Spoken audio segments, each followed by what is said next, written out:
ಬೆಂಗಳೂರು ಫಸ್ಟ್ಗೆ ಸ್ವಾಗತ. ನಾನು ವಿಶ್ವ ಹೆಡ್ಲೈನ್ಸ್. ಉದ್ಯಾನ ನಗರಿಯಲ್ಲಿ ಮತ್ತೆ ಕಾಮುಕರ ಅಟ್ಟಹಾಸ, ಯುವತಿಯ ಸಾಮೂಹಿಕ ಅತ್ಯಾಚಾರ, ಬೌರಿಂಗ್ ಆಸ್ಪತ್ರೆಯಲ್ಲಿ ಯುವತಿಗೆ ಚಿಕಿತ್ಸೆ.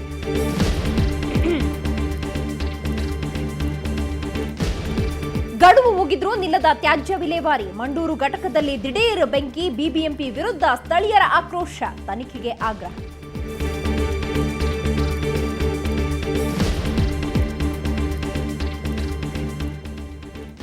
ಪಕ್ಷಿಗಳ ಕಂಡರೆ ಪ್ರಾಣ, ಚಿಲಿಪಿಲಿ ಹರಡೋದ್ರಲ್ಲೇ ಜೀವನ, ಇವರಿಂದ ಹೆಬ್ಬಾಳ ಕೆರೆ ಈಗ ಜೀವ ವೈವಿಧ್ಯ ತಾಣ.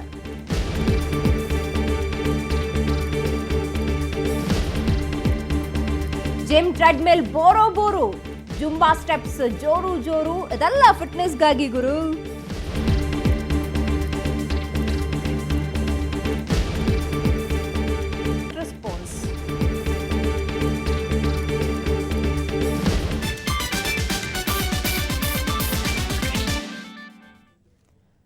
ಕಾಮುಕರ ಅಟ್ಟಹಾಸ ಸದ್ಯಕ್ಕೆ ನಿಲ್ಲೋ ಲಕ್ಷಣ ಕಾಣಿಸ್ತಾ ಇಲ್ಲ. ನಿನ್ನೆ ಕೂಡ ಸಿಲಿಕಾನ್ ಸಿಟಿಯಲ್ಲಿ ಯುವತಿಯೊಬ್ಬಳ ಮೇಲೆ ಸಾಮೂಹಿಕ ಅತ್ಯಾಚಾರ ನಡೆಸಲಾಗಿದೆ.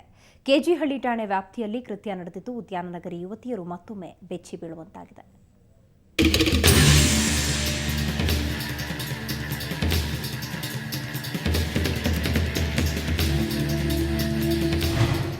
ಹೌದು, ಸಿಲಿಕಾನ್ ಸಿಟಿ ಮಹಿಳೆಯರಿಗೆ ಸೇಫ್ ಅಲ್ಲ ಅನ್ನೋದು ಮತ್ತೊಮ್ಮೆ ಸಾಬೀತಾಗಿದೆ.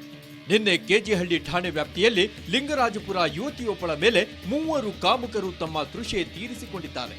ರಾತ್ರಿ 11 ಗಂಟೆಯ ಸುಮಾರಿಗೆ ಅಕ್ಕನ ಮನೆಗೆ ಹೋಗುವ ಸಂದರ್ಭದಲ್ಲಿ ರೈಲ್ವೆ ಹಳಿ ಬಳಿ ಈ ಕೃತ್ಯ ಎಸಗಿದ್ದಾರೆ. ರೇಪ್ ಅಟೆಂಪ್ಟ್ ಆಗಿದೆಯೋ ಏನಂತ ನಮ್ಗೆ ಸರಿಯಾಗಿ ಹೇಳಿಲ್ಲ.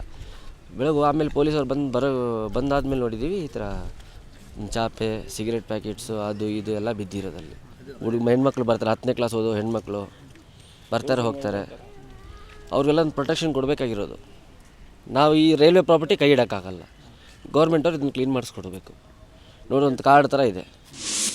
ಅತ್ಯಾಚಾರಕ್ಕೊಳಗಾಗಿರೋ ಯುವತಿ ಈಗಾಗಲೇ ಕೆಜಿಹಳ್ಳಿ ಪೊಲೀಸ್ ಠಾಣೆಯಲ್ಲಿ ದೂರು ನೀಡಿದ್ದಾಳೆ. ವಿಚಿತ್ರ ಅಂದ್ರೆ ಯುವತಿ ಮಾದಕ ವ್ಯಸನಿ ಎನ್ನಲಾಗಿದೆ. ಇನ್ನು ರೈಲ್ವೆ ಟ್ರ್ಯಾಕ್ ಬಳಿ ಇರೋ ದಟ್ಟವಾದ ಪೊದೆ ಆಗಂತಕರಿಗೆ ಅನುವು ಮಾಡಿಕೊಟ್ಟಿದೆ ಅನ್ನೋದು ಸ್ಥಳೀಯರ ಆರೋಪ. ರಾತ್ರಿ 11 ಗಂಟೆಗೆ ಹುಡುಗರು ಹೋಗ್ತಾ ಇದ್ರಾಗ ಗಲಾಟೆ ಮಾಡಿ 4-5 ಜನ ಸೇರ್ಕೊಂಡು ಗಲಾಟೆ ಮಾಡಿ ಆ ಹುಡುಗಿಗೆ ಭಾಳ ತೊಂದರೆ ಕೊಟ್ಟಿದ್ದಾರೆ. ಅದು ಏನು ಅನ್ನೋದು ಅರ್ಥ ಆಗಲಿಲ್ಲ. ಹಾಸ್ಪಿಟ್ಲಿಗೆ ಕರ್ಕೊಂಡು ಹೋಗಿದ್ದಾರಂತೆ. ಅದು ಏನು ಹೆಂಗೆ ಅನ್ನೋದು ಅರ್ಥ ಇನ್ನೂ ಗೊತ್ತಾಗಲಿಲ್ಲ. ನಮಗೆ ಬೆಳಿಗ್ಗೆ ಗೊತ್ತಾಗಿದ್ದು. ರಾತ್ರಿ ನಡೆದಿರೋದು 11 ಗಂಟೆಗೆ, 11-11:30 ಬೆಳಿಗ್ಗೆ ನಮಗೆ ಗೊತ್ತಾಗಿದ್ದು. ಸದ್ಯ ಯುವತಿಯನ್ನ ಬೌರಿಂಗ್ ಆಸ್ಪತ್ರೆಗೆ ಚಿಕಿತ್ಸೆಗಾಗಿ ಕಳುಹಿಸಿಕೊಡಲಾಗಿದೆ. ಈ ನಡುವೆ ಕೆಜಿಹಳ್ಳಿ ಪೊಲೀಸರು ಪ್ರಕರಣವನ್ನ ಬೈಯಪ್ಪನಹಳ್ಳಿ ರೈಲ್ವೆ ಪೊಲೀಸರಿಗೆ ವಹಿಸಿದ್ದಾರೆ. ಬೆಂಗಳೂರಿನಿಂದ ಕ್ಯಾಮರಾಮನ್ ಲಕ್ಷ್ಮಣ್ ಜೊತೆ ವೆಂಕಟರಮಣ್, ಸುವರ್ಣ ನ್ಯೂಸ್. ಕಸದ ಕಿರಿಕಿರಿಯ ವಿರುದ್ಧ ಆ ಗ್ರಾಮದ ಜನರ ಹೋರಾಟ ಮುಂದುವರೆದಿದೆ. ಸರ್ಕಾರಕ್ಕೆ ಕೊಟ್ಟಿದ್ದ ಡೆಡ್ಲೈನ್ ಮುಗಿದ್ರೂ ಡಂಪಿಂಗ್ ಮಾತ್ರ ಯಥಾವತ್ತಾಗಿ ಸಾಗಿದೆ.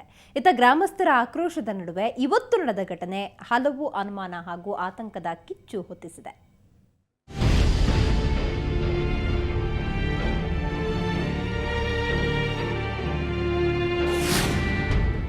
ಸುತ್ತಲೂ ದಟ್ಟ ಹೊಗೆ, ಮುಗಿಲೆತ್ತರಕ್ಕೆ ಚಾಚಿದ ಕಾರ್ಮೋಡ. ಹೌದು, ಇವತ್ತು ಮಂಡೂರು ತ್ಯಾಜ್ಯ ಘಟಕದಲ್ಲಿ ಕಾಣಿಸಿಕೊಂಡ ಬೆಂಕಿ ಅವಘಡಕ್ಕೆ ಅಲ್ಲಿನ ಜನರೇ ಬೆಚ್ಚಿ ಬಿದ್ದಿದ್ರು. ಬೆಂಗಳೂರಿನ ಕಸವನ್ನ ಇಲ್ಲಿ ಸುರಿಯದಂತೆ ಸ್ಥಳೀಯರು ಪ್ರತಿಭಟಿಸಿದ್ದರು. ಆದರೆ ಪಾಲಿಕೆ ಜನವರಿ 31ರವರೆಗೆ ಕಸ ಸುರಿಯಲು ಅವಕಾಶ ಮಾಡಿಕೊಡುವಂತೆ ಕೇಳಿಕೊಂಡಿತ್ತು. ಪಾಲಿಕೆಯ ಗಡುವು ನಿನ್ನೆಗೆ ಅಂತ್ಯವಾಗಿದೆ. ಆದರೆ ಪರ್ಯಾಯ ಸ್ಥಳ ಸಿಗದ ಕಾರಣ ಬಿಬಿಎಂಪಿ ಇನ್ನೂ 3 ತಿಂಗಳು ಮಂಡೂರಿನಲ್ಲಿ ಕಸ ಸುರಿಯಲು ಅನುಮತಿ ಕೋರಿ ಕೋರ್ಟ್ಗೆ ಅರ್ಜಿ ಸಲ್ಲಿಸಿದೆ ಅನ್ನೋ ವಿಷಯ ಸ್ಥಳೀಯರ ಆತಂಕವನ್ನ ಹೆಚ್ಚಿಸಿತ್ತು. ಇವೆಲ್ಲ ಬೆಳವಣಿಗೆಗಳ ಮಧ್ಯೆ ದಿಢೀರಂತ ಬೆಂಕಿ ಕಾಣಿಸಿಕೊಂಡಿದ್ದು ಹಲವು ಅನುಮಾನಗಳನ್ನ ಹುಟ್ಟುಹಾಕಿದೆ. ಈಗ ಬೆಂಕಿ ಅಂಟ್ಕೊಂಡಿರೋದ್ರಿಂದ ನೋಡಿ ಊರಲ್ಲಿ ಇರೋಕ್ಕಾಗ್ತಾ ಇಲ್ಲ. ಪಕ್ಕದಲ್ಲಿ ದ್ರಾಕ್ಷಿ ಇದು ಮಾವಿನ ತೋಟ ಪೂರ್ತಿ ಸುಮಾರು ಒಂದು 60 ಎಕರೆ ಮಾವಿನ ಗಿಡ ಎಲ್ಲ ಹೂವು ಬಂದಿತ್ತು, ಎಲ್ಲ ಹೊರಟೋಯ್ತು. ಈಗ ಹೊಗೆ ಸುತ್ಕೊಬಿಟ್ಟಿದೆ. ನಾವು ಹೋಗಿ ನೋಡಿದ್ವಿ, ನೆನ್ನೆ ಆಗಲಿ ಫೋಲ್ರೆಡಿ ಫೋಟೋ ಅಲ್ಲಿ ಇಡ್ಸಿದ್ದೀನಿ. ಬೆಂಕಿ ಅಲ್ಲಿಗೆ ಹಬ್ಬಿಟ್ಟಿದೆ. ಪಕ್ಕದ್ದು ಆ ಮಾವಿನ ಗಿಡ, ಮಾವಿನ ತೋಟ, ಇವರು BBMP ಅವ್ರ ಜಮೀನು ಪಕ್ಕದ್ದು ಬರೀ 1 ಅಡಿ ಅಡ್ಡ ಅಂಟ್ಕೊಂಡು ಉರಿತಾ ಇದೆ.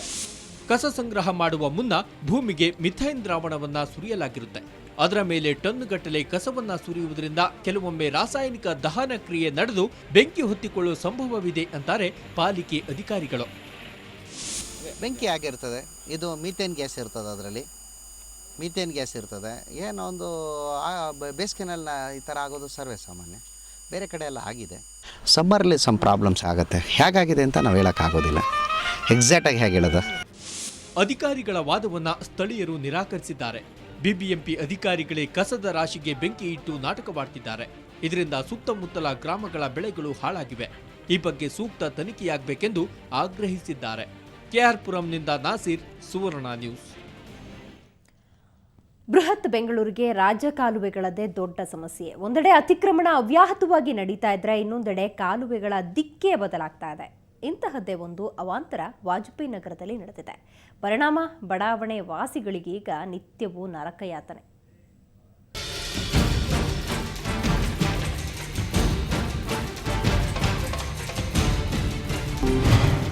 ಹೀಗೆ ಎಲ್ಲಂದರಲ್ಲಿ ಕಸ, ಕೊಳಚೆಯ ನೀರು, ಅದರೊಂದಿಗೆ ಸೊಳ್ಳೆಗಳ ಕಾಟ. ಇದು ಬೊಮ್ಮನಹಳ್ಳಿಯಿಂದ ಮಂಗಮ್ಮನಪಾಳ್ಯಕ್ಕೆ ಹೋಗುವ ರಾಜಕಾಲುವೆಯ ಸ್ಥಿತಿ. ಅಂದಹಾಗೆ ಇತ್ತೀಚೆಗೆ ಈ ರಾಜಕಾಲುವೆ ದುರವಸ್ಥೆಯಿಂದಾಗಿ ಮತ್ತೊಂದು ಸಮಸ್ಯೆ ಎದುರಾಗಿದೆ.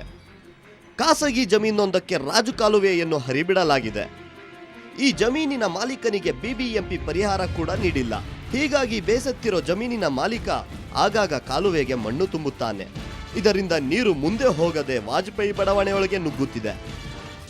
ಈ ಮೋರಿಯಲ್ಲಿ ಕಸ ತುಂಬಿಕೊಂಡು ನೀರು ಮನೆಗಳಿಗೆ ಬರ್ತಾ ಇದೆ. ನಿನ್ನೆ ರಾತ್ರಿ ಪ್ರಕಾಶ್ ರೆಡ್ಡಿಯವರು MLA ಅವರ ರಿಲೇಟಿವ್ ಅಂತೆ, ಅವರು ರಾಜಕಾಲುವೆಗೆ ಅಡ್ಡ ಮಣ್ಣು ಹಾಕಿಬಿಟ್ಟು ತಡೆದಿದ್ದಕ್ಕೆ ಎಲ್ಲ ಮನೆಯೊಳಗಡೆ ಡ್ರೈನೇಜ್ ವಾಟರ್ ನೀರು ಬಂದ್ಬಿಟ್ಟಿದೆ. ಆಮೇಲೆ ಜನರಿಗೆ ವಾಸಿಸಲಿಕ್ಕೆ ಕಷ್ಟ ಆಗ್ತಾ ಇದೆ. ಇದಕ್ಕೆಲ್ಲ ಬಿಬಿಎಂಪಿಯೇ ಕಾರಣ ಅನ್ನೋದು ಜಮೀನು ಮಾಲೀಕನ ಮಾತು. ರಾಜಕಾಲುವೆಗೆ ಉಪಯೋಗಿಸ್ತಾ ಇರೋಂಥ ಆಸ್ತಿಗೆ ಯಾವುದೇ ರೀತಿ ಪರಿಹಾರ ಕೊಡ್ದಿರ ರಾಜಕಾಲುವೆಯನ್ನು ಮಾಡ್ತಾ ಇದ್ರು. ನನ್ನ ರಾಜಕಾಲುವೆ ಬರೋಂಥ ನೀರನ್ನು ಅಲ್ಲಿ ಅಡ್ಡಾಕಿ ಇವರು ಕೆಲಸ ಮಾಡ್ತಿದ್ರು. ನನ್ನ ಆಸ್ತಿ ಮೇಲೆ ನೀರು ಬಿಟ್ಟಿದ್ರು. ನಾನು ಇವಾಗ ನನ್ನ ಜಮೀನಲ್ಲಿ ಕೆಲಸ ಮಾಡಬೇಕಾಗಿತ್ತು. ಅದರಿಂದ ಬೆಳಗ್ಗೆ ನಾನು ನನ್ನ ಆಸ್ತಿಯಲ್ಲಿ ಹೋಗ್ತಾ ಇದ್ದಂಥ ನೀರನ್ನು ನಾನು ಅಡ್ಡಾಕಿದ್ದೀನಿ. ರಾಜಕಾಲುವೆಯನ್ನು ಅಡ್ಡಾಕಿರೋದು ಆ ಇಲಾಖೆ ಸಂಬಂಧಪಟ್ಟ ನೀರು ಅಡ್ಡಾಕಿದ್ದು. ಈ ಗುದ್ದಾಟಗಳ ನಡುವೆ ಬಡಾವಣೆ ನಿವಾಸಿಗಳ ಗೋಳಿನ ಕತೆ ಕೇಳಿಸಿಕೊಳ್ಳುವ ಕನಿಷ್ಠ ಕಾಳಜಿಯಾದರೂ ಬಿಬಿಎಂಪಿಗಿದೆಯಾ?